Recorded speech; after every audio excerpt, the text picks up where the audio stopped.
Hare Krishna, good evening and welcome all of you all for our regular Bhagavad Gita class.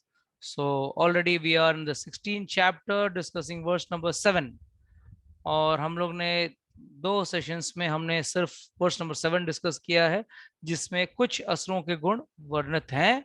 आगे हम लोग और असुरों के गुण पढ़ने वाले हैं। सो रिकैप तो हमारा ठीक है, बट ये असुरी प्रभाव का होता कैसे, इन द सेंस मेरा पूछने का सवाल पूछने का मतलब ये है कि how does one gets the propensity to become a demon. जब सब जगह बोला गया है कि भाई सुबह उठ के नहाओ, तो वो क्या बोलता है?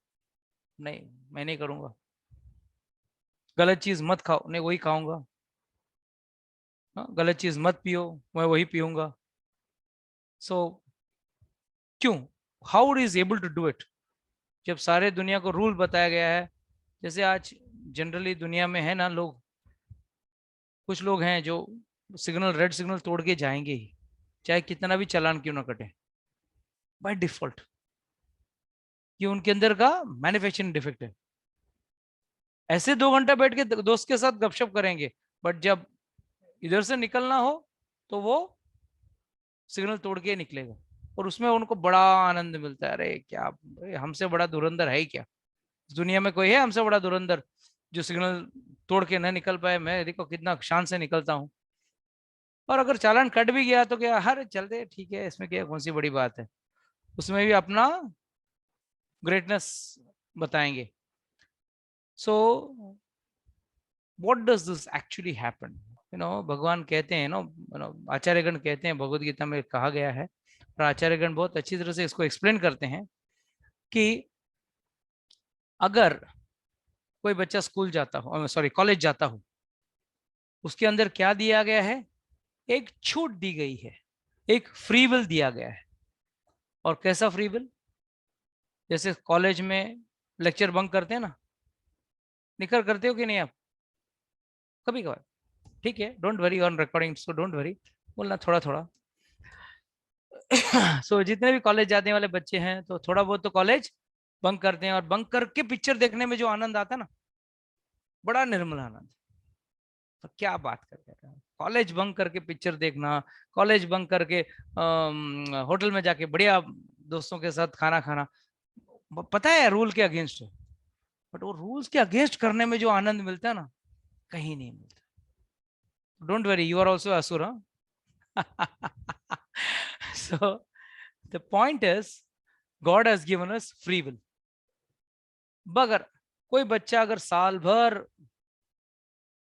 क्लास बंक करते रहे, कॉलेज बंक करते रहे, तो क्या उस बच्चे को एंड में कॉलेज अलाउ करेगा एग्जाम, फाइनल एग्जाम में बैठने के लिए? थोड़ा बहुत ठीक। That is why 75-80% is the minimum attendance, right? Below that you can not sit in the, you can qualify for the exams. और हम लोग के टाइम पे तो ज्यादा था, ज्यादा इन द सेंस हम लोग साइंस वाले स्टूडेंट्स थे, तो थियरी एंड प्रैक्टिकल दोनों हुआ करता था। थियरी आपने बंक किया और प्रैक्टिकल क्लास में हाजिर हो गए, फिर तो आपकी शामत है। फिर थियरी में तो थे नहीं, आप प्रैक्टिकल में कहाँ से आ गए भाई?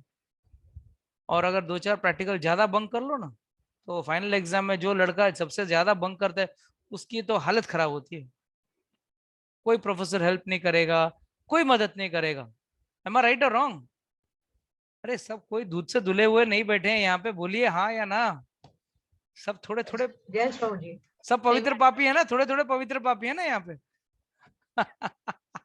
Don't worry, even I have bunked some lectures in my college days, so don't worry about that. But I'm just giving an example, सिर्फ एक एग्जाम्पल दे रहा हूँ यहाँ पे कि जिस तरह इस भौतिक दुनिया में भी अगर कोई रूल्स का उल्लंघन थोड़ा करे तो एक बार उसको माफी मिल जाती है। ठीक है, प्रोफेसर एक वार्निंग देता है, आपको बोलता है नहीं नेक्स्ट टाइम से भी अटेंटिव, क्लास में आ जाओ, टाइम पे आ जाओ, और ऐसा बंकिंग अलाउड नहीं है, सब बोलते हैं। बट अति हो गया तो वो भी हमसे रूठ जाते हैं और एग्जाम भी में बैठने नहीं देते हैं, और बैठने दिया तो भी एग्जाम में हेल्प नहीं करते हैं, और कोशिश करते हैं इसको कैसे फेल करें इस बच्चे को, या कम से कम उसको पास करने में मदद जरूर नहीं करेगा कोई प्रोफेसर। उसी तरह है अगर हम भौतिक दुनिया में जो रूल्स एंड रेगुलेशंस, जो कायदे कानून लगे हुए हैं, उसको अगर हम तोड़ने की कोशिश करें, थोड़ी थोड़ी थोड़ी करके, रोज नहीं, रोज थोड़ा सा शराब पी लेता हूँ, रोज तो नहीं पीता हूँ, सिर्फ शनिवार रविवार पीता हूँ, नहीं चलेगा, एंड में जाके फेल हो जाओगे। यहाँ हम लोग क्या कहते हैं सबको कि भाई भगवत धाम जाना है तो आपको रूल्स एंड रेगुलेशंस फॉलो करना होगा। और जिस तरह कॉलेज में आपको एक कॉलेज में या कोई भी क्लासेस में एक फ्री विल दिया जाता है, कुछ आप छुट्टियां ले सकते हो या कुछ छुट्टियां आप लोगे तो भी कुछ बोलते नहीं है, उसी तरह है भगवान ने हमको थोड़ा सीमित फ्री विल दिया है, उसको यूज करना है सही ढंग में या गलत ढंग में, ये अपने ऊपर है। It is left for us to decide whether we want to do it correctly और नॉट करेक्टली। तो इसका how do you understand that? Free will दिया, जैसे आज कोई माता जी बोले प्रभु जी मैं 2 राउंड चैंट करती हूँ या मैं 4 राउंड चैंट करती हूँ, भाई आपको फ्री विल है, कोई जबरदस्ती तो है ही नहीं कि भाई आपको 16 माला जपना ही है, 25 माला जपना है, कोई कंपल्शन है नहीं। पर हम क्या बोलते हैं, चलो थोड़ा तो उसका उसमें बढ़ोतरी करो, 2 राउंड से 4 राउंड तो करो, थोड़ा तो जस्टिफाई करो, पूरा फ्री विल का फायदा मत उठाना। याद रखना, कृष्ण के साथ आप टेढ़े चलोगे ना, वो कौन है? त्रिभंगी है। What is the meaning of tribhangi? 3 times टेढ़ा। You see Krishna standing in one leg, ऐसे बांसुरी लेके टेढ़े मेढ़े खड़े रहते हैं।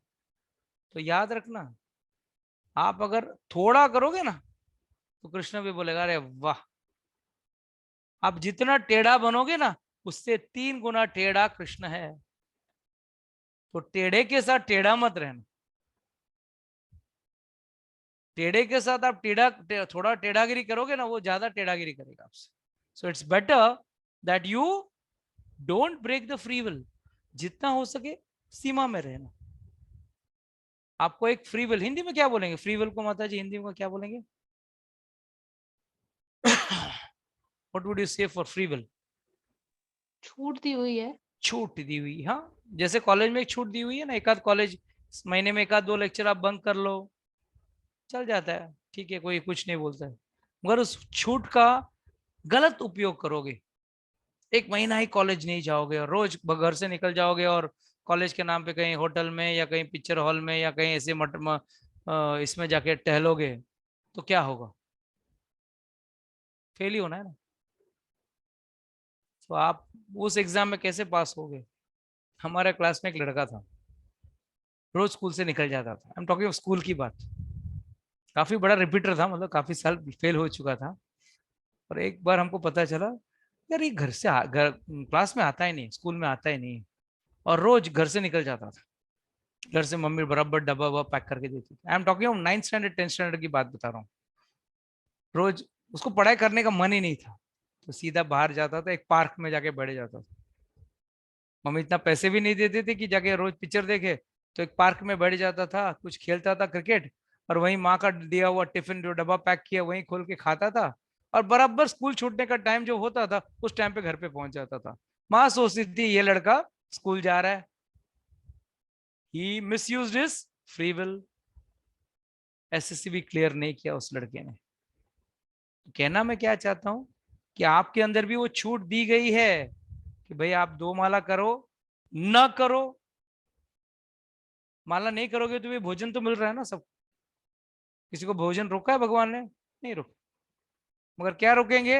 भैया ऊपर का टिकट नहीं मिलेगा, यहीं पे रहना है, रहो यहीं पे दुखालय में, 3 डिग्री 2 डिग्री में मस्त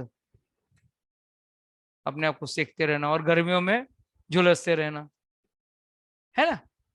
सो फ्री विल है आपके सबके पास, सबको छूट दी गई है कि आप जितना चाहो उतना भक्ति करो, कोई थोड़ा कोई ज्यादा कोई ज्यादा, चॉइस आपके ऊपर है, बट कैसे करना है दैट इज लेफ्ट यू।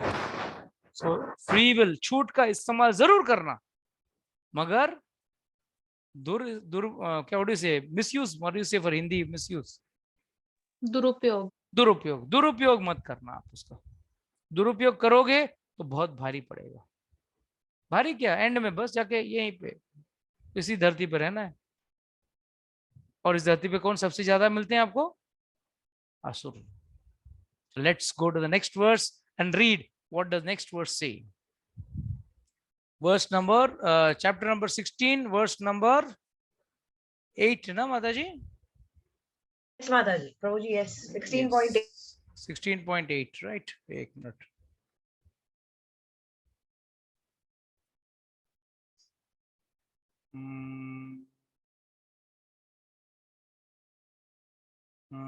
असत्यम अप्रतिष्ठम ते जगत आहुर अनीश्वरम अपारस्परम संभूतम किम अन्यत काम हेतुकम। Very very nicely it is said. Translation कौन पढ़ेगा? ट्रांसलेशन चलो, कौन पढ़ेगा इसका ट्रांसलेशन इंग्लिश में? चलो निकर, come on, read fast. Hindi में है मेरे पास। अच्छा, हिंदी में पढ़ो। वे कहते हैं कि ये जगत मिथ्या है, हाँ। इसका कोई आधार नहीं है और इसका नियमन किसी ईश्वर द्वारा नहीं होता। उनका कहना है कि ये कामेच्छा से उत्पन्न होता है और काम के अतिरिक्त कोई अन्य कारण नहीं है। What does this mean? अब इंग्लिश में कोई पढ़ो। हरी बोल। Anyone can read in English? Prabhuji, I'll read. Yeah, They please. say that this world is unreal with no foundation, no God in control. They say it is produced of sex desire and has no cause other than lust. Yes. That पहले चीज तो सब कुछ unreal है। Unreal बोल दिया तो problem solve ना। अनरियल बोल दिया तो प्रॉब्लम सॉल्व उनका, कि भाई कुछ भी सत्य नहीं है इसमें, सब कुछ असत्य है। और दूसरा क्या बोलते हैं वो? मतलब can you please share the words on the screen so it will be easier for others to, so the YouTube people also later on. You prepare not now this verse, next verse तक का preparation कर लेना। तो what I was telling, World is unreal. हाँ, world is unreal, तो असत्य लोक है। दूसरा क्या कहते हैं वो लोग? कि भाई इसका कोई फाउंडेशन नहीं है। अनीश्वरम, कोई भगवान ही नहीं रहेगा। मानेंगे भगवान तो है, जैसे कोई भी कुछ मान सकता है। अपने आप को कोई बॉम्बे का प्रधानमंत्री, बॉम्बे का चीफ मिनिस्टर मान सकता है, या महाराष्ट्र का चीफ मिनिस्टर मान सकता है, बट मानने मात्र से कुछ नहीं होता। अपने आप को आप कंपनी का बॉस समझ सकते हो, समझने में क्या जाता है? फ्री विल तो दिया है, छूट तो दी गई है, सोचने को थोड़ी पैसा लगता है, सोच लो। बट सच्चाई से आप मुकर नहीं सकते। तो पहले चीज क्या करती है? They say it is no foundation, no God, and they say it is a production of sex desire. सिर्फ यहां बच्चे पैदा होते हैं, सृष्टि चलती रहती है, बस कोई भगवान नहीं। अरे भगवान नहीं तो धरती कहां से आई, धरती कैसे बनी, ये सब किसी को जानना भी नहीं। They are just trying to pull. So this is a common thinking of, कई बार लोग आके बोलते हैं मैं भगवान भगवान को नहीं मानता हूँ, नास्तिक हूँ। वो नास्तिक नहीं, वो सबसे बड़ा राक्षस है, असुर है। भगवान को मानेगा तो उसके भगवान को मानोगे तो उसके नियमों को मानना पड़ेगा। और नियमों को न मानने का बहाना क्या होता है? भगवान को ही नहीं मानते तो नियमों को मानने का झंझट ही नहीं है। Are you able to get what I'm trying to say? This is a very important point which generally many people come and say, but we don't believe in God. But whether you believe or not, God is existing. आपके मानने ना मानने से कुछ चीज बदलने वाली है क्या? कोई आके बोलेगा नहीं नहीं मैं मानता हूं मोदी जी इस देश का प्राइम मिनिस्टर नहीं है, मैं इस देश का प्राइम मिनिस्टर हूं, मान ले भाई। मानने से सच्चाई तो नहीं बदलने वाली। या इस देश में कोई प्राइम मिनिस्टर नहीं, बस चल रही है ऐसी, सरकार ऐसे ही चल रही है, मान ले। उसको क्या बोलते हैं? गधा, बेवकूफ। और अक्सर असुरी वृत्ति के लोग इन चार चीजों पे बहुत ज्यादा जोर देते हैं। फर्स्ट इज, ये दुनिया ही मिथ्या है। अरे दुनिया कहां से मिथ्या हुई? दुनिया तो रियल है। हाँ, इसका कोई अस्तित्व नहीं है, ऐसे ही बन गया, बिग बैंग से बन गया। भगवान को मानेंगे तो बोलना पड़ेगा ना भगवान ने सृष्टि की है। उनको तो बोलना है भगवान ने सृष्टि की ही नहीं है। उनको ये बोलना कि कोई बिग बैंग हो गया और उसमें से बन गया। अरे बिग बैंग हो गया तो उसका बिग बैंग की सामग्री कौन लेके आया? अरे यहाँ पे एक बिल्डिंग बांधना हो तो 10 ट्रक का ईटा मंगाना पड़ता है, मट्टी मंगाना पड़ता है, रेती मंगाओ, सीमेंट मंगाओ, ट्रक भर भर के मंगाना पड़ता है एक बिल्डिंग बांधने के लिए। तो भगवान ने किसको फोन करके बोला यार 10 ट्रक 100 ट्रक मट्टी भेज दे, धरती बनाना है मुझे? बोला क्या किसी को? फोन करके बोला भगवान ने, 10 ट्रक भेज दे, 100 ट्रक भेज दे, 1000 ट्रक भेज दे, मट्टी बनाना है मेरे को, धरती बनानी है। धरती क्या, पूरी सृष्टि बनानी, उसमें भी सूरज चांद सितारे सब बनाना है। उन्होंने ऐसा कहीं मंगाया? यही तो भगवान की खासियत है।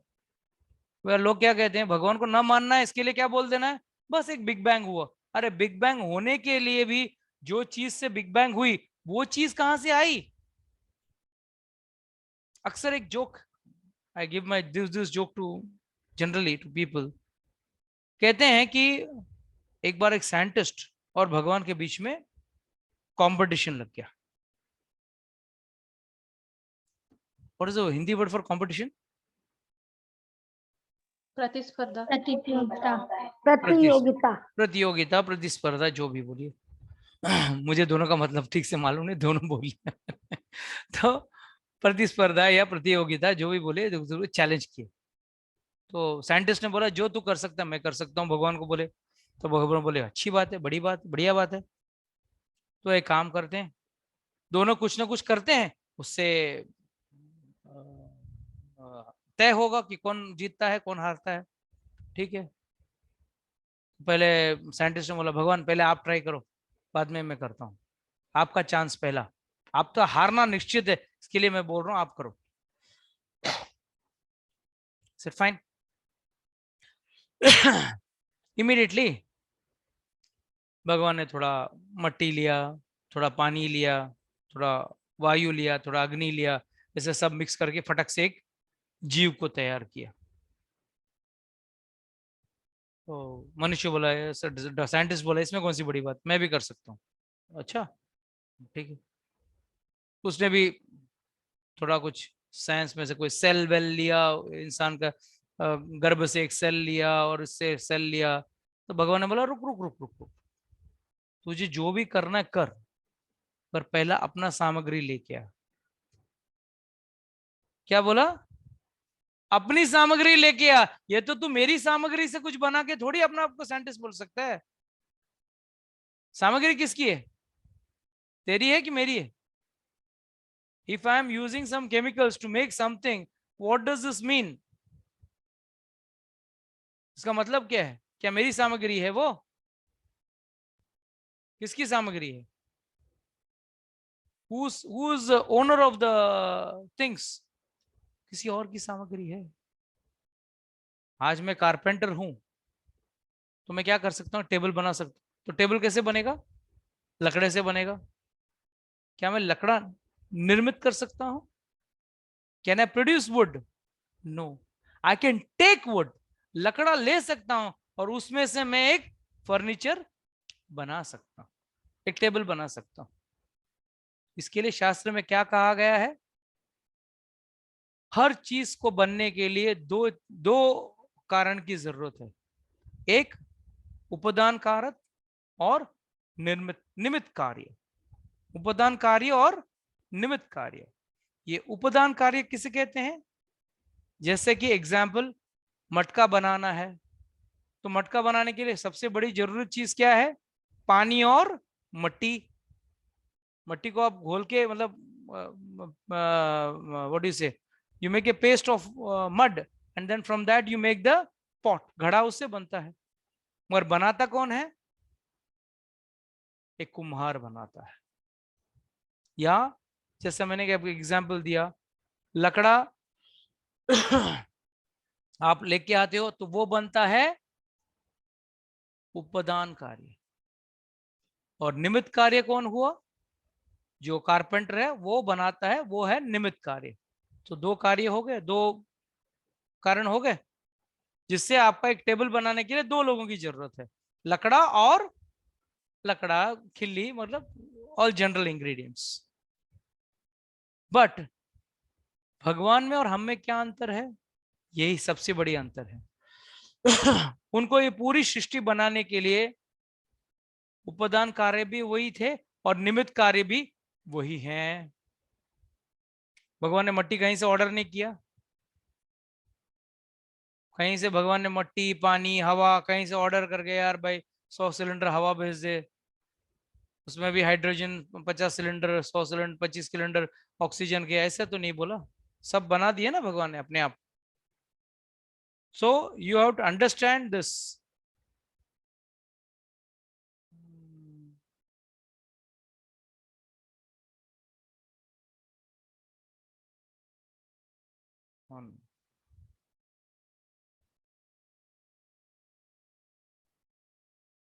सो प्लीज अंडरस्टैंड दिस, भगवान बहुत उपादान कार्य भी हैं और निमित्त कार्य भी हैं।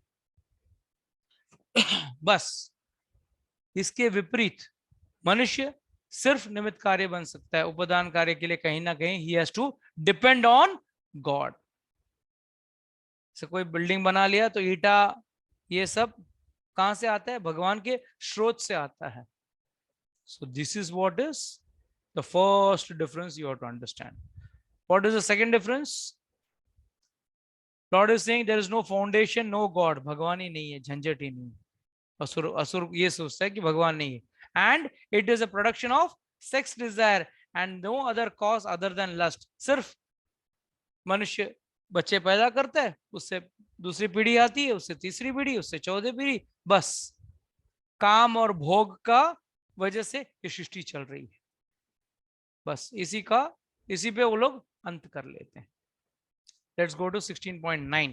माताजी, can you by any chance share the screen? Just try sharing the screen.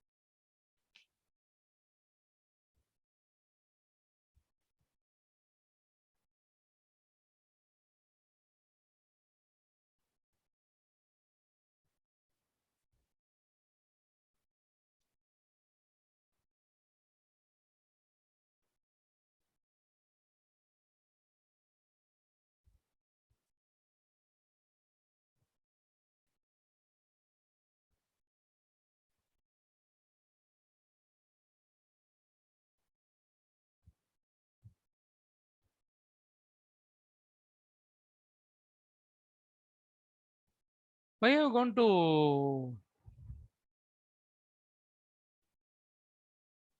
WhatsApp web?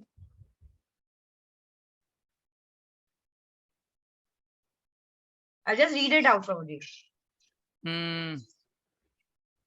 Okay. I'll just read it out. 1 minute, 1 minute, 1 minute. Let me try from my end also, because I'm not good at computers. So let's see. It's verse number 16.9. 16.9. Okay. Now let me I'll have to share make you the screen. host first. No, make me the host. Oh, first. hoga nahi. I can't make you the host because recording is on. Yeah. Oh, okay, okay. So let's read it, Prabhuji, from the book. Okay, 1 minute. Then I'll have to get the book. 1 minute. I'll have to, because I want to read the Sanskrit words. That's most important. Yeah, once again.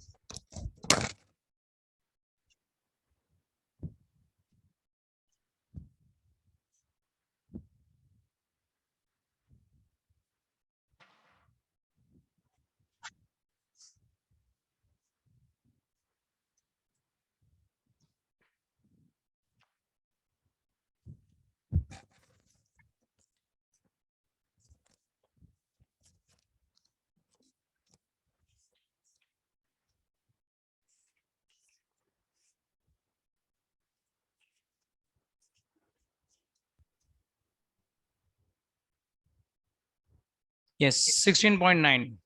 एताम दृष्टम अवस्यभ्यः न आत्मनो नष्ट आत्मनो अल्पबुद्धया प्रभवन्ति उग्रकर्मणः कक्षया जगत अहितः. Every word is very important. That's why I wanted to read the Sanskrit part. Very important. First and foremost, it is drishtim avastabhyaha. They accept. देख के और accept क्या करते हैं?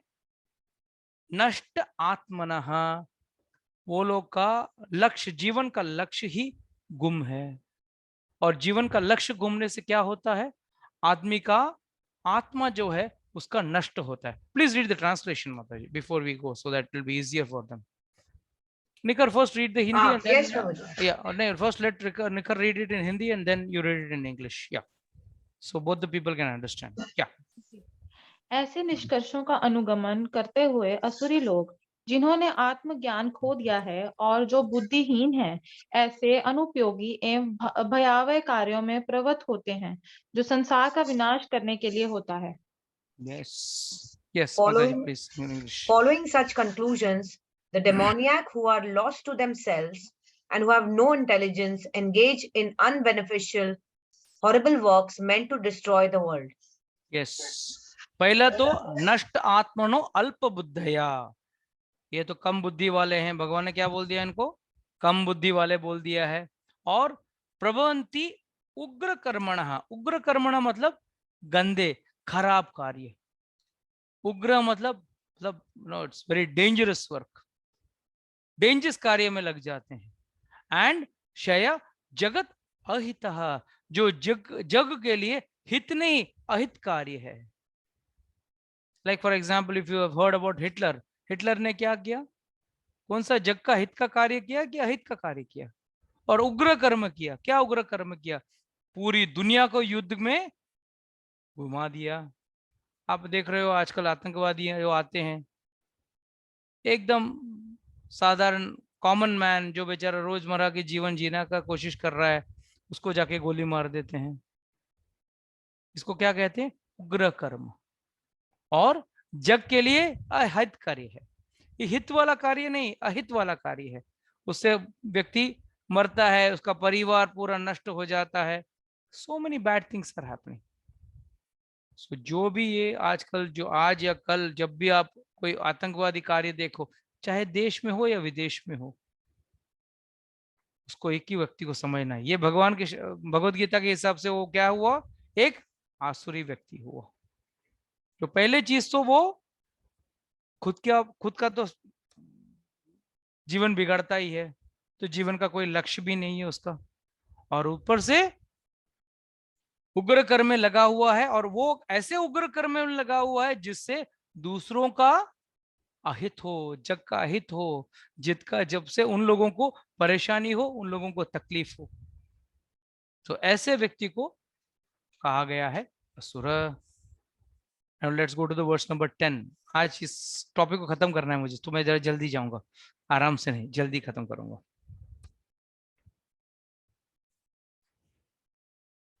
कामाम आश्रित दुष्पुरम दंभ मान मदान्वितम मोहाद गृहीत्वाद ग्रहम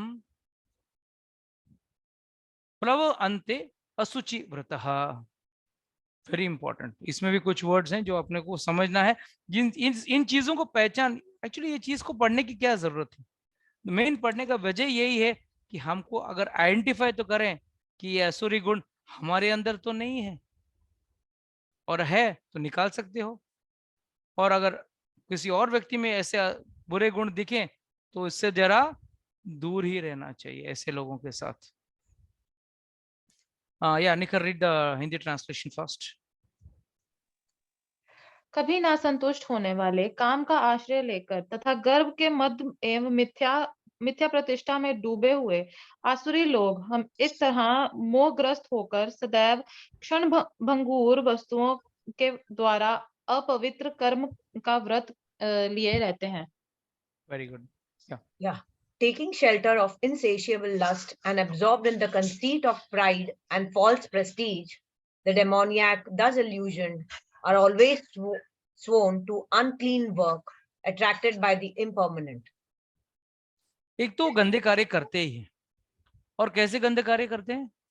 अच्छा, ऐसा कार्य नहीं जिससे कुछ फायदा हो, नुकसान हो रहा है, और वो भी परमानेंट काम नहीं है, एकदम लोएस्ट। और उसका कारण पीछे क्या है? 3 चीज लिखा गया है, दंभ, मान, मद। ये 3 चीज की वजह से। व्हाट डज द दंभ मीन? प्राइड। बड़े गर्व से रहते हैं भाई लोग, जो आतंकवादी आते हैं वो बड़ा गर्व रहता है, उन्होंने क्या बढ़िया, आज 100 लोगों को मार दिया, आज 10 लोगों को मार दिया, कैसे कमजोर बच्चों को मार दिया, कमजोर औरतों को मार दिया, सोते हुए सोल्जर्स को मार दिया, बस उसमें हम लोग को बड़ा घमंड लगता है। और दंभ के बाद मान, फॉल्स प्रेस्टीज। उनके अंदर में आपस में भी कंपटीशन होती है, लेकिन तो तूने 10 को मारा, मैंने 20 को मारा, उसमें भी मान होती है उनके अंदर, कि भाई कंपटीशन होती है। सॉल्व प्रेस्टीज एंड मदान्वितम, and they are absorbed in conceit. मद, उसमें भी मद है उनको, कि भाई मेरे जैसा कोई कर ही नहीं सकते। एंड मोहत, मोह में है, जो असली कार्य नहीं कर रहा है, भगवान का कार्य नहीं कर रहा है, वो मोह में है, मोहात। एंड लास्ट में, नॉट लास्ट में, असुचि ग्रस्त, हमेशा असुचि ग्रस्त। मतलब सूची मतलब दे आर अनक्लीन वर्क। सूची मतलब शौच कहते हैं। शौच किसको कहते हैं? क्लेनलीनेस को कहते हैं। गंदे कार्य या बुरे कार्य में ही लगे हुए रहते हैं, ये असुर की पहचान है। Now we will go to verse number 11 and 12, 16 chapter 11 and 12. चिंतम अप्रेयम च प्रलयंतम उपश्रितः काम उपभोगे परम एतावत् इति निश्चयत्। आशा पाश सतेर्बद्धः काम क्रोध प्रलयनः इति कर्म भोगरथम इहन्ते कर्म भोगरथम अन्यायन अर्थ संचय। Very very very very very powerful words है ये सब। आपको दिन रात आपको ऐसे लोग दिखते रहेंगे और आपने उनको तो बड़े लोग समझे। अरे बड़ा, अगर आपके शहर में आ जाऊं मैं, हाँ निखर माता जी, आपके अमृतसर में आ जाऊं और पूछूं माता जी आपके शहर का कोई बड़ा व्यक्ति बताओ, तो आप किस व्यक्ति का मुझे बताओगे? कोई पॉलिटिशियन, मतलब जिसके पास पैसा हो, जिसने ज्यादा पैसा हो, मटेरियल वेल्थ कमाई है। मटेरियल वेल्थ ज्यादा हो, 10 बंगले, 10-12 बंगले हो, 10-15 गाड़ियां हो, बड़ी वो भी बड़ी बड़ी, और सब कुछ हाई फंडा हो। बट एक्चुअली अगर आप देखने जाओ ना, महान व्यक्ति तो वो है जिसके पास शास्त्र का ज्ञान है। ये मोहग्रस्त में आकर हम लोग ऐसे व्यक्ति को ही महान समझते हैं। और ऐसे लोग कैसे लोग होते हैं, ये यहाँ पे पढ़ना है, इसको पढ़िए आप, इसको हिंदी से ट्रांसलेशन पढ़ो। उनका विश्वास है कि इंद्रियों की तुष्टि ही मानव सभ्यता की मूल आवश्यकता है। इस प्रकार मरण काल तक उनको अपार चिंता होती रहती है। वे लाखों इच्छाओं के जाल में बंद कर तथा काम और क्रोध में लीन होकर इंद्रिय तृप्ति के लिए अवैध ढंग से धन संग्रह करते हैं। दिखता है ना, दिन रात हमको ऐसे लोग दिखते हैं ना, अवैध तरीके से संग्रह करते हैं। किसके लिए? काम, अपनी कामनाएं पूरी करने के लिए, और हमेशा क्रोध और काम और क्रोध के बीच में लटके रहते हैं। Please read the English translation माता जी। Yeah. They believe that to gratify the senses is the prime necessity of human civilization. 1 minute. पहला चीज, उनको अपना जीवन भर क्या कार्य करना है? इंद्रिय सुख, इंद्रिय भोग। अच्छा खाओ, अच्छा पियो, अच्छा रहो, सब कुछ अच्छा। I don't understand the meaning अच्छा। अच्छे का मतलब क्या है? महंगा? कोई लोग तो कोई चीज इसके लिए लेते हैं क्योंकि उनके पास धन है वो लेने के लिए, ना कि उसके लिए कि उनको जरूरत है उस चीज के लिए। Why you want to have something just because it is available in the market? Market में अवेलेबल है इसके लिए आपको लेना है, या आपको उस चीज की जरूरत है, आप उसके लिए ले रहे हो? तो पहला चीज, उन लोगों का एक ही सोच क्या होती है? काम कैसे पूरा करना है। रोज शराब पीना है, रोज 2-4 मुर्गियां खाना है, रोज औरत के साथ, अलग अलग औरत के साथ भोग करना है, रोज जुआ खेलना है, गलत तरीके से पैसा कमाना है। Please read Maharaj. Thus, until the end of life, their anxiety is immeasurable. Bound by a network of hundreds of thousands of desires and absorbed in lust and anger, they secure money by illegal means for sense gratification. एक बहुत जरूरी चीज यहाँ भगवान कह रहे हैं भगवद गीता में, that until the end of life their anxiety is immeasurable. हमेशा जीवन भर, इसके लिए फर्स्ट वर्ड है चिंताम, हमेशा चिंता में रहते हैं। कैसी चिंता? अप्रेम, कोई एंड ही नहीं, एंड तक। क्यों? भैया आईफोन 10 आ गया, अभी आईफोन 11 लेना है, आईफोन 11 आ गया, आईफोन 12 लेना है। जीवन भर चिंता ही है ना, आगे और क्या लें? अरे एक तो घर ले लिया, अभी दूसरा घर ले लेते हैं, दूसरा घर ले, तीसरा घर लेते हैं। और हमारा जीवन का सोच का तरीका ही यही सा है। हम सब असुर हैं थोड़ा थोड़ा, कोई बड़ा असुर तो कोई छोटा असुर, असुर तो है सब। इसके लिए भगवान का नाम जपना के कहते हैं, ताकि अपने अंदर की असुरी वृत्ति घट जाए और धीरे धीरे चला जाए। आप देखते हो ना, हमेशा वो चिंता में रहता है, और पैसा और पैसा और चाहिए और चाहिए। किसके लिए? और भोग करना है, और जीवन में मुझे, मेरी कामनाओं का कोई अंत ही नहीं है। बस there is no end to anxiety, there is no end to anxiety because there is no end to desire, and bound by आशा पाशा सतेर बद्ध। Very important word. आशा का पाश, पाश मतलब रस्सी, आशाओं के पाश में बंधा हुआ है वो व्यक्ति। जैसे वो मतलब में दिवाली में वो सुतली बॉम्ब आती है ना, धागा से बंधा रहता है, अंदर का क्या मसाला जो है उसको वो धागे से बांध देते हैं। वैसा है ये आशा का पाश में बेचारा बंधा हुआ व्यक्ति। और कैसे रहता है?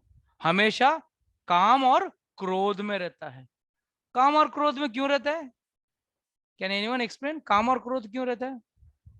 काम है तो ठीक है, क्रोध का क्यों, कहां से क्रोध क्यों आ जाता है? कामना पूरी नहीं होती है। यस, और पूरी हो गई तो? पूरी होगी तो फिर गुरूर आ जाएगा। नहीं, दूसरा काम आएगा। याद रखना, कामना जब पूरी होती है तो आपको संतुष्टि नहीं होती है, कामना और बढ़ती है, दूसरा कामना बढ़ती है। जैसे कोई व्यक्ति जिसके पास कुछ पैसे नहीं थे, कुछ पैसे आ गए, तो पहले उसने एक साइकिल ली, साइकिल लेके खरीदा, बट आंखें किस पे हुए? मोटरसाइकिल पे है। अब मोटरसाइकिल कैसे खरीदूं? और जब थोड़े और पैसे जमा करके वो एक मोटरसाइकिल ले लेता है। मोटरसाइकिल लेने के बाद क्या उसको संतुष्टि हो जाती है? नहीं। गाड़ी, गाड़ी कितनी? चलो 10 लाख की गाड़ी ले ली, उसमें उसमें संतुष्ट हो जाती है? नहीं। अब 25 लाख की गाड़ी, 50 लाख की गाड़ी, 1 करोड़ की गाड़ी, बस। और अगर स्कूटर वाले को कहीं गाड़ी नहीं मिली तो जीवन भर क्रोधित रहता है। भगवान तूने उसको दिया, इसको दिया, मुझे नहीं दिया, तू है ही नहीं, तू तो नकली है। सो दिस इज हाउ असुरी व्यक्ति हमेशा काम और क्रोध के बीच में अटका हुआ है, और अपनी कामना पूरी करने के लिए अन्यायेन, what is the last word? अन्यायेन अर्थ संचय। अर्थ मतलब पैसा। ये अपना कार्य करवाते हैं, कैसे करवाते हैं? अन्याय से, गलत तरीके से पैसे को लूटते हैं, दूसरे का पैसा चोरी करते हैं, या गलत गलत कार्य करते हैं। जैसे बड़े बड़े 2000 करोड़ 5000 करोड़ वाला बड़े बड़े स्कैम्स जो आते हैं, वो किसके लिए आते हैं? क्या 5000 करोड़ का कोई काम होता है? क्या खाना खाएगा उसका? बट फिर भी वो ये सब करता है। क्यों? जानता है वो अन्याय है, मगर पहला चीज तो भगवान को मानना नहीं है। मानेगा तो प्रॉब्लम ना, मानना ही नहीं है। और ऊपर से आशा पाशा के बद्ध में बंधा हुआ है व्यक्ति। So this is these are the main problems. और ये सब कहीं ना कहीं हम भी इसमें थोड़े थोड़े लिप्त हैं। इसके लिए हमेशा कहता हूं, कोई छोटा असुर तो कोई बड़ा असुर है, तो सब असुर ही। और कोई सीमा नहीं है, इन चीजों का कोई सीमा नहीं है।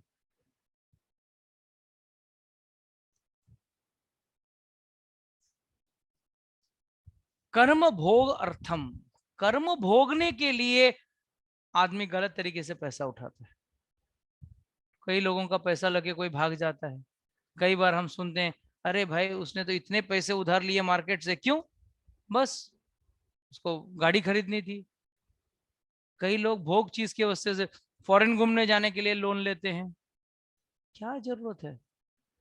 क्यों भाई, आ जाओ हमारे वृंदावन घूम के देख लो, बढ़िया जगह है। वहां जाके क्या करोगे? नहीं, फॉरेन घूमना है, दम्भ मान ये सब है ना, इसके वजह से देखा देखी। वो गया, मैं भी क्यों पीछे रहूं? मेरे अंदर भी दम्भ है, मेरे अंदर भी घमंड है, मेरे अंदर भी मान है। मैं किसी से कम थोड़ी हूं, मैं भी जाऊंगा। एंड फिर बैंक का पैसा खा जाओ। ये सब आसुरी वृत्ति है। Now let's go to the next verse. Verse number 13, 14 and 15. 3 श्लोक है। इदम आद्यम मया लब्ध्वा इमं पश्यत प्राप्यस्य मनोरथम इदम अदिष्टम अपि मे भविष्यति पुनर्धनम आसो मया हर्ता शत्रु हनस्य च अपरे अपि ईश्वरो अहम अहम भोगी सिद्धो अहम बलवत् बलवान सुखी आद्यो भजस्वमान अस्मि को अन्यो अस्ति सदृशो मया वक्षे दास्यमयी मोदस्य इति अज्ञान विमोहितः। See, these are very important, very important words. एक तो, अच्छा, read the translation. Where is Nikar? See, okay, read the English translation. I think there's a network issue with the demoniac person thinks, so much wealth do I have today, and I will gain more according to my schemes. So much is mine now, and it will increase in the future, more and more. He is my enemy, and I have killed him, and my other enemies will also be killed. I am the Lord of everything. I am the enjoyer. I am perfect, powerful, and happy. I am the richest man, surrounded by aristocratic relatives. There is none so powerful and happy as I am. I shall perform sacrifices. I shall give some charity, and thus I shall rejoice. In this way, such persons are deluded by ignorance. बहुत बहुत powerful words है ये। बहुत सारी चीजें हैं, ये आपको इसमें समझना है। एक तो चीज, demonic person thinks that I have so much of wealth, मेरे पास इतना पैसा है। और वो तो छोड़ो, मैंने ऐसे स्कीम्स बना के रखे हैं जिससे मेरे पास और इतने पैसे आ जाएंगे। अरे पैसे आते कैसे हैं? दूसरों का पैसा लूटने से पैसा आ जाता है क्या आपके पास? क्या मैं किसी और का पैसा लूट लूंगा तो मेरे पास पैसा आ जाएगा? भाई, you are enjoying your karmas. किसी के पास कोई धन, सुख, दुख जो भी है, ये सब पूर्व कर्म की वजह से है। कोई शारीरिक बीमारी हो, कोई कोर्ट केस हो, कोई लंबी, मतलब बोलते हैं ना, लंबी बीमारी जिसे कहते हैं, वो सब पूर्व कर्म की वजह से है। पैसे से आप कुछ नहीं कर सकते हो। बीमारी भगा सकते हो क्या? मृत्यु को जीत सकते हो? कुछ भी नहीं होगा। तो याद रखना, वो व्यक्ति सिर्फ यही सोचता है, पैसा मेरे पास कितना है और कितना आने वाला है, बस। और उससे ज्यादा खतरनाक चीज क्या है? So much is mine and now and it will increase in future, more and more. मेरे पास इतना है और फ्यूचर में इतना और बढ़ने वाला है। He is my enemy. अच्छा, इसमें कोई अपने जीवन के बढ़ते समय कोई उसको दुश्मन आ गया या उसके विरुद्ध आ गया, तो क्या सोचता है? ये मेरा दुश्मन है, उसको मैं उड़ा दूंगा, मेरा रास्ता क्लियर हो जाएगा, मुझे कोई प्रॉब्लम नहीं है, दुश्मन चला जाएगा। और क्या? And I have killed him and my other enemies will also be killed. जैसे मैंने एक दुश्मन को उड़ा दिया है, बाकी दुश्मनों को भी उड़ा दूंगा। हम देखते हैं ना, कई लोग जीवन में सफलता पाने के लिए अपने प्रतिस्पर्धी या अपने कॉम्पिटिटर को उड़ा देते हैं। तो ये सब आसुरी लोग हैं। और read the second verse, very important. ईश्वरो अहम, मैं हूं भगवान। अहम भोगी, मैं भोगी हूं, मैं सब चीज भोगना है मुझे। फॉरेन घूमने मुझे जाना है, वो परस्त्री को मुझे भोगना है, उस अच्छे भोजन को मुझे भोगना है। मैं भोगी हूं, किसी को कुछ नहीं देना है, मैं खुद खाऊंगा, मैं खुद उसको लूंगा। और हम ईश्वर, मैं ईश्वर हूं, मुझसे कोई ऊपर नहीं है। तू क्या मुझे समझाएगा बे? मैं भगवान हूं, मैं सबसे ज्यादा ज्ञानी हूं। तो अहम ईश्वरो, सॉरी ईश्वरो हम भोगी, सिद्धो अहम, मेरा सिद्धि हो, मेरे को परफेक्ट मालूम है क्या नहीं है, क्या नहीं, क्या है क्या नहीं है। Just check if someone is asking for permission, waiting for host permission. हाँ, ईश्वर हो अहम भोगी, सिद्धो अहम, बलवत सुखी, मैं बलवान हूं। रास्ते में आया उसको उड़ा दिया मैं, तो मैं बलवान हूं, और सबसे सुखी मैं ही हूं इस दुनिया में। मुझसे ज्यादा कोई सुखी हो ही नहीं सकता है। I am the most powerful enjoying person. And last, I am the enjoyer, I am perfect, I am powerful and happy. I am the richest man surrounded by aristocratic relatives. कहते हैं ना, बड़ा व्यक्ति जब हो जाता है तो उसके आगे पीछे घर वाले भी घूमने लगते हैं, रिश्तेदार भी घूमने लगते हैं। हालांकि उनका कोई प्यार नहीं है उस व्यक्ति के साथ, बट अरे बड़ा आदमी है भाई, साथ में सेल्फी लेंगे, फोटो लेंगे, बोलेंगे है ना, वो चाचा है ना हमारे, वो ऐसे हैं, वो मामा जी हमारे ऐसे हैं। और वो व्यक्ति भी क्या सोच रहा है, अरे वाह, वाकई में बड़ा आदमी है।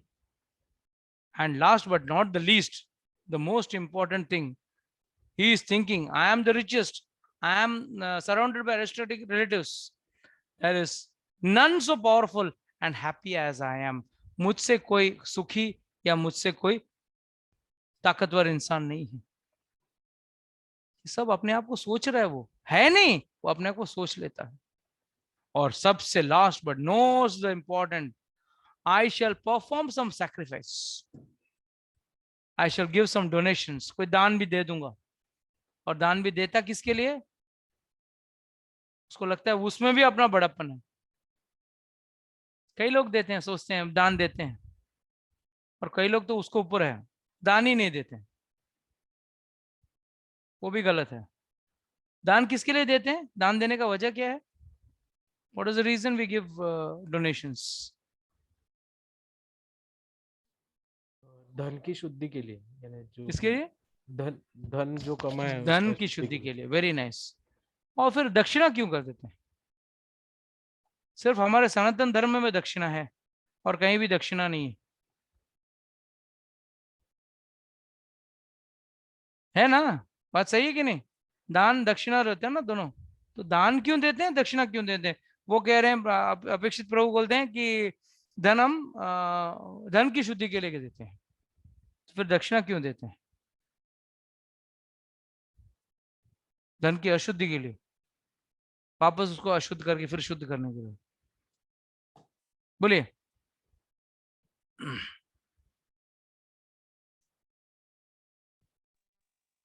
आई बोलिए थिंक बोलिए। एक बार शायद आपने बोला है, लेकिन मुझे याद नहीं है वो। हाँ।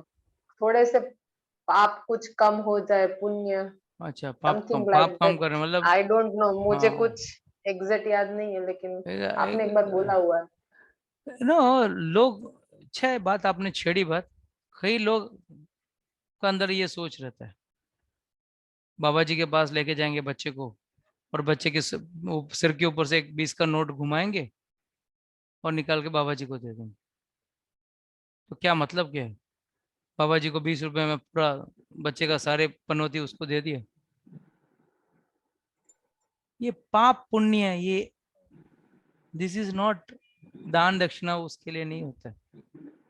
ये मत सोचना कि आपके दान से मंदिर चलता है या उस बाबा का घर चलता है। इसी एक बहुत गलत सोच है कई लोगों के अंदर। कई बार हम लोग देखते हैं बच्चे के ऊपर ऐसा घुमा के दान पेटी में डाल देंगे, तो क्या आप क्या सब उसकी सब गलत चीजें सब उठा के आप बच्चे के गले में डालेंगे, भगवान भगवान के गले गले में डाल देंगे? उसकी पूरी गलत चीजें, मतलब उसके जितने भी पाप है, 100 रुपए में आपके पाप कट जाएंगे, 500 रुपए में, 1000 रुपए में, लाख रुपए में आपके पाप कट जाएंगे क्या? यस धृति माता जी, what do you think? Lakh रुपए देने से आपके सारे पाप कट जाएंगे? नहीं होता है, वही वही इसीलिए तो बोल बट रही हूँ करते हैं कि ना, बट क्यों कर है रहे हैं ना वो लोग। मुझे नहीं पता है। हाँ वही हाँ, क्या बोले माता जी? वही मैं बोल रही हूँ कि मुझे एग्जैक्ट आपने एक हम्म, बार एक्सप्लेन किया है, याद नहीं आ रहा है, लेकिन समथिंग मेरे माइंड में ऐसे रह गया है। या तो काफी लोग नाम के लिए करते हैं, दान दे के हाँ, नाम, वो तो मोड ऑफ पैशन में बोलते बाकी हैं, नहीं। रजोगुण। हाँ वही रजोगुण व्यक्ति नाम देता है, इसके लिए पंखे के ऊपर वही भी अपना नाम लिखवाता है, और बोलता है, पंखा चालू मत करना, नाम दिखना चाहिए, है ना? पंखा चालू करेगा नाम दिखेगा नहीं ना, तो पंखा मत चालू करना, नाम दिखना चाहिए।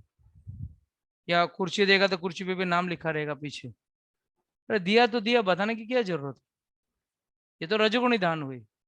तमोगुणी दान भी होती है ना, जैसे एक शराबी टुन होके शराब होटल से बाहर निकला, भिखारी ने 10 रुपये मांगे। अरे तू क्या 10 रुपया मांग रहा है, ले एक क्वार्टर बॉटल देता हूँ तेरे को, दारू का बॉटल देता हूँ, क्या बैठ के पी, तुझे भी पता चले कैसे रईस से पाला पड़ा है तेरा। तो वो भी दान समझता है, और वो भिखारी भी खुश हो जाता है, अरे वाह क्या सेट मिला है यार, 10 का नोट की जगह पे पूरा बॉटल दे दिया। मगर क्या वो दान है? ये तमोगुण का वाला दान है। रजोगुण वाला दान नाम प्रतिष्ठा, पूरा एक आदमी दान दिया, बोला गुप्त दान है, गुप्त दान, मेरे को गुप्त दान देना है। अच्छा, तो चेक दिया उसने संस्थान को, और संस्थान ने अपना क्या बोलते हैं मंच पे सबको बिठाया। उसने बोला देखो, इतना बोल देना कि गुप्त दान है, बट आप ऐसे बोल देना जो गुप्त दान किए वो व्यक्ति मंच पे बैठा है। ठीक है, अनाउंसमेंट किया कि भाई जिसने गुप्त दान किया वो मंच में बैठा है।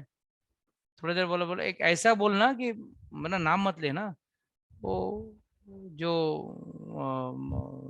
संचालक बीच में बैठे हैं ना, उनके दाएं तरफ जो बैठे हैं ना, उन्होंने गुप्त दान किया।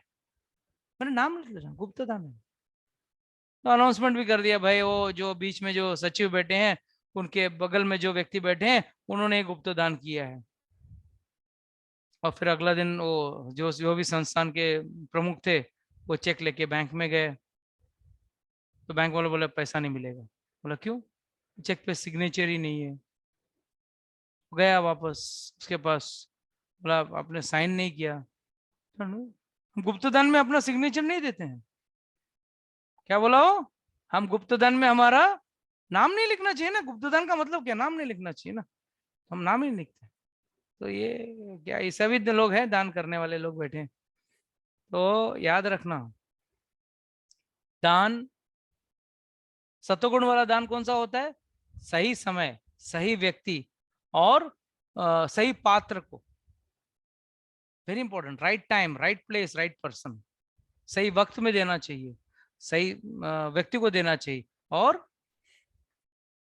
सही वक्त पे देना चाहिए, सही राइट टाइम राइट प्लेस, सही जगह पे देना चाहिए, और सही पात्र को देना चाहिए। और last but not the least, दान। यस, अपेक्षित ने सही बोला कि हमारे पाप, हम धन कमाते वक्त खूब सारे पाप करते हैं, खूब सारा झूठ बोल के धन कमाया जाता है। कितने झूठ बोलते हैं हम लोग धन कमाते वक्त, तो उसका थोड़ा तो शुद्धिकरण होना चाहिए ना, उसके लिए दान करते हैं। मगर हम किसी को बोलते हैं प्रभु जी, तो माता जी जरा बुक डिस्ट्रीब्यूशन के लिए, तो मैंने बहुत किया है, मेरे को नहीं करता, मैं उधर करती हूँ, मैं उधर जाके करती हूँ। अरे आप हमको बोल सकते हो, ऊपर वाले को थोड़ी झूठ बोल सकते हो। And last but not the least, दक्षिणा क्यों करते हैं? यस, ये आंसर पूजा माता जी, नो भाई dakshina is given, you don't know? जी आप बताइए प्रभु जी सही आंसर प्लीज। मैंने हरे बताया ना एक कृष्णा बार, प्रभु। भूल गए? हाँ बोलिए।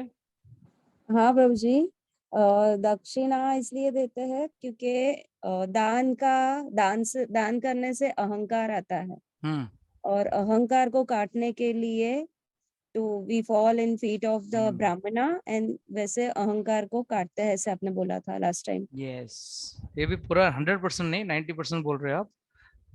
इसका मैंने एग्जाम्पल भी दिया था। जैसे कोई दवाई देते हैं ना, उसके साथ एक एंटासिड देते हैं। आप एंटीबायोटिक खाते हो ना, उसके साथ आपको एक एंटासिड दिया जाता है। क्यों दिया जाता है? तो एंटीबायोटिक से एसिडिटी बढ़ती है, और उस एसिडिटी को काटने के लिए एंटासिड भी देते हैं अलोंग विद एन एंटीबायोटिक। उसी तरह जब आप दान करते हो ना कहीं मन में एक, मैं बड़ा दान किया हूँ, बड़ा दानी हूँ मैं, अरे स्कूल मेरे वजह से खड़ा है, ये अस्पताल मेरे वजह से खड़ा है, मैंने कितने लाख दिए इसके लिए, ये मैंने इतने करोड़ दिए इसके लिए अस्पताल खड़ा है, ये स्कूल इसके लिए खड़ा है।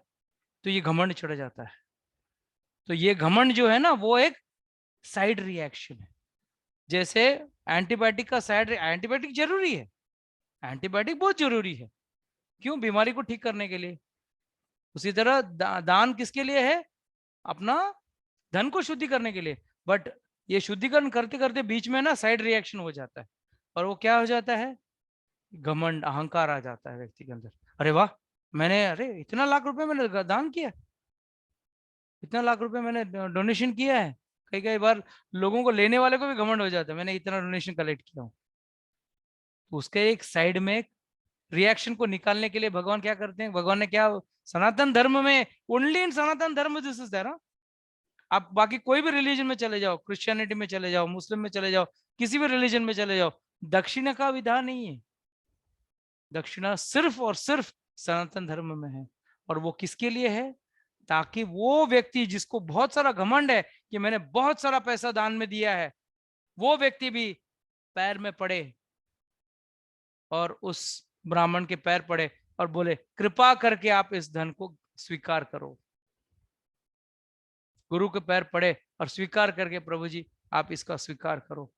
क्यों? ताकि उसका जो घमंड था, देने का घमंड, वो चूर हो जाता है। और अगर कोई ब्राह्मण या गुरु लेता है तो ये उस पर कृपा करता है लेके, ना कि उसको इस पैसे की जरूरत है। जरूरतें तो ऊपर वाला पूरा करता है। एक बार एक व्यक्ति बहुत अच्छा भक्त था, मगर उसको बहुत पैसे की जरूरत थी। पत्नी की शादी करना, मतलब पत्नी की ऑपरेशन करनी थी और बेटी की शादी करनी थी। तो बहुत परेशान था, अभी पत्नी का ऑपरेशन करना है, पैसे नहीं है, बेटी की शादी भी करनी है, सब करना है। बहुत दुखी बैठा था। और कहाँ पे? रात को 11 बजे के आसपास, 12 बजे के आसपास एक मंदिर में बैठा था, मंदिर के बाहर सीढ़ी पे बैठा था। अचानक कहीं और एक अमीर आदमी था, उसको नींद नहीं आ रही थी। बहुत कोशिश किया, नींद नहीं आया, तो बोला चलो गाड़ी लेके घूमने चलता हूँ। वो गाड़ी लेके घूमने निकल गया। घूमते घूमते रात में देखा अंधेरे में एक व्यक्ति मंदिर के बाहर बैठा है, दुखी बैठा है। गाड़ी रोक के गया उसके पास, क्या हुआ भाई, क्यों दुखी है? ना, मैं भगवान के पास मांगने आया था, मुझे पैसे की सख्त जरूरत है, मेरी पत्नी का ऑपरेशन है, बेटी का ब्याह है, और मेरे पैसे की कमी हो रही है। तो उसने बोला, अरे तू क्या इतना क्यों सोच रहा है, मेरे मेरे पास है ना पैसे, मैं तेरे को देता हूँ।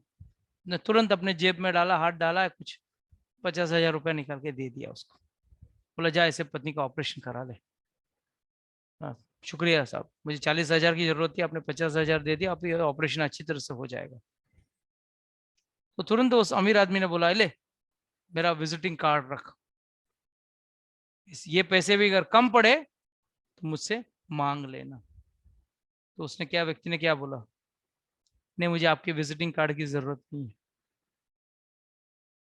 क्योंकि मुझे पता है अगर मुझे पैसे कम पड़े ना, किसके पास आके मांगना है।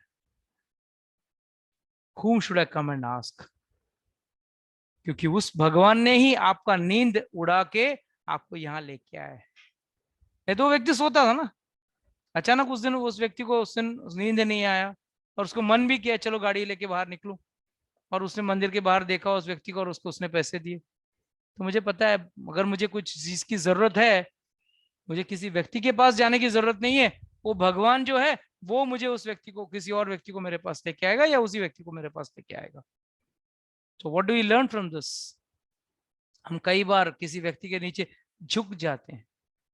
अरे आप बड़े दानी सेठ हो, आप बड़े कुछ देते हो, बस आपका ही सेवक हूं मैं। जरूरत है तो मांगो उस ऊपर वाले के पास, क्योंकि कोई भी धनी व्यक्ति सीमा में दे सकता है, मगर वो जो है ना सीमा के परे दे सकता है। He can give more than what you require, and a rich man will give you less than what you require, or rather less than what he can give. Right? No? If Apekshit, if someone comes to you and tells you, give me 10 lakh rupees, let's say you are having 10 lakh rupees with you, will you give all your 10 lakh rupees? No. Right or not? बोलो, पूरा 10 लाख दे दोगे?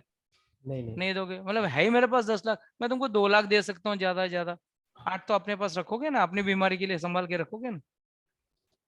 तो उसी तरह हर व्यक्ति है जो limit में देगा, मगर भगवान जो है ना, वो उसके लिए कहावत है ना, ऊपर वाला जब भी देता देता छप्पर फाड़ के। तो मांगना है तो उनसे मांगो, दक्षिणा इसके लिए होती है। मगर एक आसुरी व्यक्ति क्या सोचता है, मैं दक्षिणा देके अपने पाप भी धुलवा लूंगा। तो he says I can give donation and I can clear off my sins. यक्ष से दास्यमि मोदिस्यः, and then इति अज्ञान विमोहितः, इस तरह से वो अज्ञान से विमोहित है। मोह मतलब कंफ्यूजन, विमोह मतलब विशिष्ट रूपेण मोह, कंप्लीट कंफ्यूजन, कंप्लीट कंफ्यूजन पे रहता है ऐसा व्यक्ति। ये है आसुरी व्यक्ति का पहचान। और एक दो वर्ड से लेके खत्म कर दें आज। So verse number 16. Okay, let's read the translation. Thus perplexed by various anxiety and bound in a network of illusion, they become so strongly attached to sense gratification, they fall down to hell. ये last verse है, इससे ज्यादा नहीं लूंगा, don't worry. अनेक चित्त विभरतहन मोह जल संवृतः प्रशक्त कर्म भोगेन प्रशक्त कर्म भोगेषु पतंती नरक असुचो। पतंती एंड में क्या जाता है वो, क्या व्यक्ति कहाँ गया के गिरता है? नरक में गिरता है। पतंतु नरकशो। और किससे वजह से? प्रक्षिप्त काम भोगसा, काम और भोग, डिजायर एंड एंजॉयमेंट। बस कुछ लोगों के जीवन में बस दो ही चीज रहता है, डिजायर एंड एंजॉय। और चीज की मांग होती है और उसका भोग होता है। कोई सोचता मैं कितना धनी व्यक्ति हूं, अरे सबसे बड़ा अभागा व्यक्ति है भाई। एक व्यक्ति बोल रहा था मुझे, एक स्टूडेंट बोल रहा था, बहुत बड़ा आदमी है, बहुत पैसे हैं उसके पास, मगर खुद जाके रोज या कभी कभी जाके अपने बेटे और बेटी के लिए शराब लेके आता है, दुकान में जाके शराब लेके आके अपने बेटे बेटी को देता है। तो इसमें क्या व्यक्ति को घमंड करने लायक क्या चीज रह गया? जीवन ही उसका नरक में चला गया। खुद तो नरक में जाएगा ही जाएगा, अपने बच्चों को भी नरक में लेके जाएगा। अगर आप आपके बच्चों को अच्छा संस्कार नहीं दे पाए, खूब सारे पैसे देके, खूब सारे खिलौने लेके, खूब सारा सुख दुख देख पाए, मगर संस्कार नहीं दे पाए, तो आपने बच्चे को सबसे गरीब तरीके से पाला है। और अगर कोई करीब माँ बाप है, उसने बच्चे को खूब सारा संस्कार दिया है और खेलने के लिए शायद खिलौना भी न दिया हो, मगर उसको अच्छे संस्कार दिए, तो ये अच्छी बात है। आजकल के दुनिया में क्या हो रहा है? उल्टा हो रहा है। दुनिया क्या कर रही है? देखा देखी।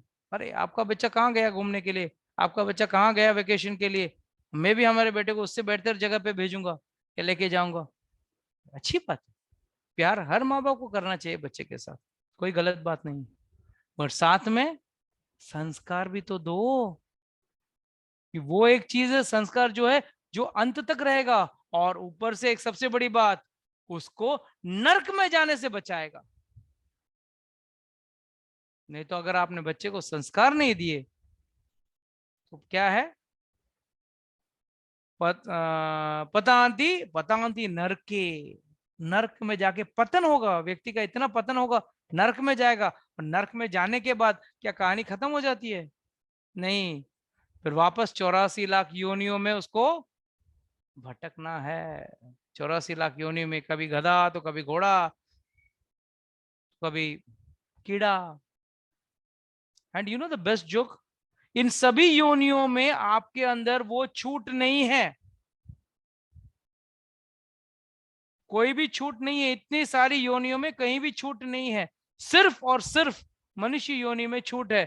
भक्ति चाहो तो करो, नहीं तो मत करो। इन ऑल द अदर योनिस you are force to act as per your nature. आप गधे हो तो गधे की तरह ही बिहेव कर सकते हो, घोड़े की तरह नहीं भाग सकते हो। अगर आप पक्षी हो तो पक्षी की तरह ही आप जीवन आपको निभाना पड़ेगा, एक मछली की तरह नहीं निभा सकते हो।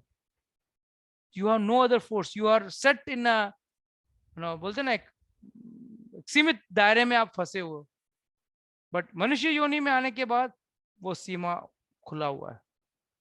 या तो आप काम और भोग में आप लिप्त रह सकते हो, या जन्म मृत्यु के चक्कर से निकलने के लिए आप भक्ति करके जन्म मृत्यु के चक्कर से निकलने का तरीका ढूंढ सकते हो। बट वापस मैं क्या कह रहा हूं, यहाँ पे दो ऑप्शंस है। मनुष्य योनि में दो ऑप्शंस है, या तो असुर वाला जीवन जी सकते हो, या साधु वाला जीवन जी सकते हो। बाकी कोई भी योनि में ये ऑप्शन नहीं है। आप कहीं बंदर बन गए तो एक पेड़ से दूसरे पेड़ पे कूदना ही पड़ेगा, और कुछ नहीं कर सकते हो। मगर ये बन गए तो आप कर सकते हो। Okay, Mataji, you can, this would like to close today's lecture and can close the recording also.